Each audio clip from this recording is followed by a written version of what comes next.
अस्सलाम वालेकुम dear students, class 10th हम पढ़ रहे हैं डेमोक्रेटिक पॉलिटिक्स का 7वां chapter outcomes of democracy.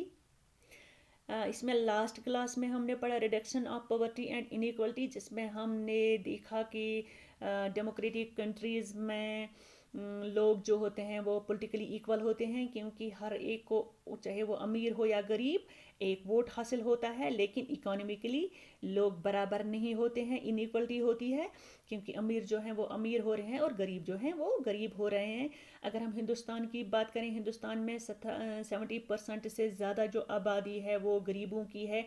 Election के टाइम कोई भी पार्टी इनका वोट छोड़ना नहीं चाहती है, इसलिए हर एक पार्टी इनके पास जाकर इनको मुख्तलिफ वादे देकर इनसे वोट हासिल करती हैं। लेकिन फिर जब इक़्तिदार में आते हैं तो इन गरीबों को भूल जाते हैं। लेकिन फिर भी डेमोक्रेसी में लोगों की गवर्नमेंट से ये एक्सपेक्टेशंस होती हैं कि कभी न कभी ऐसी गवर्नमेंट आएगी जो ऐसी पॉलिसीज़ इम्प्लीमेंट करेगी जिनसे गरीबों को फ़ायदा होगा। और ये जो डिस्पैरिटी है इसको अगर ख़त्म ना किया जाए, लेकिन किसी हद तक कम किया जा सकता है। इसी तरह से बहुत सारे मुल्क भी हैं जो गरीब हैं और डिपेंडेंट हैं सप्लाईज़ के लिए अमीर मुल्कों के। तो आज का जो हमारा क्लास है वो है, इसमें हमारा टॉपिक है एकोमोडेशन ऑफ सोशल डाइवर्सिटी। और डाइवर्सिटी के बारे में ऑलरेडी हमने पढ़ा है डेमोक्रेसी एंड डाइवर्सिटी में। तो इस सोशल डाइवर्सिटी जो है यानी मुल्क में बहुत सारी इथनिसिटीज़ होती हैं, इनको कैसे एकोमोडेट किया जाए, इससे भी हमारी बहुत सारी एक्सपेक्टेशंस होती हैं गवर्नमेंट से जुड़ी हुई है डेमोक्रेसीज़ में।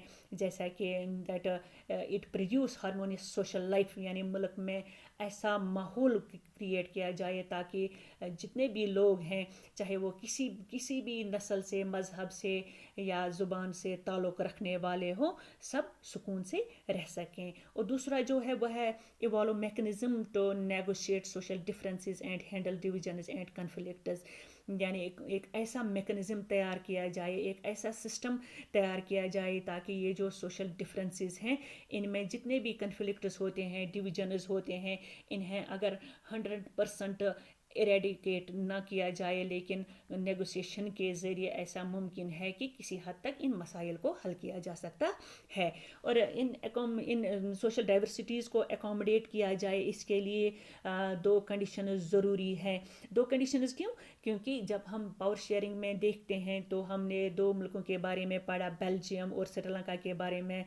बेल्जियम में भी बहुत सारी एथनिसिटीज़ हैं, लेकिन वहाँ पर उन्होंने एक ऐसा निज़ाम कायम किया है, ऐसा मैकेनिज़्म अपनाया है कि वो पूरे दुनिया में मशहूर है, क्योंकि एक कामयाब डेमोक्रेसी है। वहाँ पर किसी के साथ कोई भेदभाव नहीं हो रहा है। तो उसके बरक्स अगर हम श्रीलंका में देखें, वहाँ भी एथनिसिटी है, लेकिन वहाँ पर उन्होंने मेजॉरिटी पार्टी जो है उसको तमाम इख्तियारात दिए हुए हैं, चाहे वो ऑफिशियल लैंग्वेज हो, चाहे वो मुख्तलिफ जो पोस्ट्स होते हैं, हर एक जो मुराद है वो मेजॉरिटी पार्टी को ही मिल रहे हैं। ऐसा किसी और मुल्क में ना हो, किसी और डेमोक्रेसी में ना हो। इसके लिए दो कंडीशंस है, जैसा कि no simply rule of majority opinion, यानी कि हमारी जो पार्टी होती है, विनिंग पार्टी जो होती है, यानी जो गवर्नमेंट जो पार्टी बनाती है वो मेजॉरिटी पार्टी ज़रूर होती है, लेकिन वो मेजॉरिटी ओपिनियन नहीं होती है, यानी वो किसी एक मज़हब, किसी एक रेस या किसी एक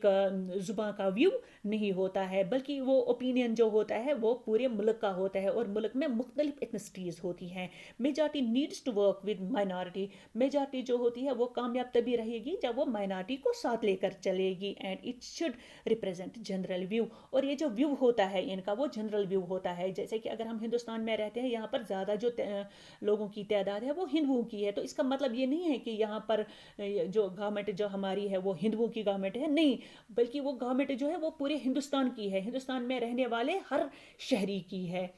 तो majority and minority opinions are not permanent. अगर हम ओपिनियंस की बात करें, चाहे वो मेजॉरिटी की हो या माइनॉरिटी की हो, ओपिनियन जो है वो बदलती रहती है, वो परमानेंट नहीं रहती है, यानी वो यकसा नहीं रहती है। फिर दूसरा है वो है rule of majority does not become based on religious race और लिंग्विस्टिक। रूल जो होता है मेजॉरिटी पार्टी का होता है, यानी हमने ये पढ़ा कि गवर्नमेंट बनाती है मेजॉरिटी पार्टी, लेकिन हमने ये कहीं नहीं पढ़ा कि वो मेजॉरिटी किसी एक रिलीजस की होती है, एक रेस की होती है या एक ज़ुबान की होती है। वो मेजॉरिटी पार्टी होती है, और पार्टी कोई एक नस्ल नहीं बनाती है, बल्कि पार्टी जो बनती है वो मुख्तलिफ नस्ल के लोग मिलकर बनाते हैं। जैसा कि every citizen have a chance of being in majority, यानी किसी भी सिटीज़न को, किसी भी शहरी को ये चांस होता है कि वो मेजॉरिटी पार्टी का हिस्सा हो सकता है। जिस तरह से हमने पढ़ा कि every citizen is free to form a government, वहाँ पर हमने ये नहीं पढ़ा कि वो हिंदू मज़हब का होना चाहिए या वो सिख होना चाहिए, वो ईसाई होना चाहिए। जिस तरह से हम देखते हैं कांग्रेस की अगर हम बात करें तो सोनिया गांधी जी जो है वो क्रिश्चियन है, और वहाँ पर जो मनमोहन सिंह जी जो है वो सरदार हैं। इसी तरह से यानी पार्टी जो होती है वो पार्टी में हर तरह के लोग होते हैं। वो हर मज़हब से, किसी भी मज़हब से ताल्लुक़ रखने वाले होते हैं, वो किसी भी रेस के हो सकते हैं, किसी भी ज़ुबान के से ताल्लुक़ रखने वाले होते हैं। इसी तरह से हमारी जो रूलिंग पार्टी होती है उनको ये समझना चाहिए, वोट जो होता है वो किसी एक कम्युनिटी से नहीं आया होता है। इसी तरह से वोट भी पूरे मुल्क से आए होते हैं, और मुल्क में जो रहने वाले लोग होते हैं वो मुख्तलिफ एथनिसिटीज़ से ताल्लुक़ रखने वाले होते हैं। तो इंशाल्लाह अगले क्लास में फिर मुलाकात होगी, तब तक के लिए अल्लाह हाफ़िज़।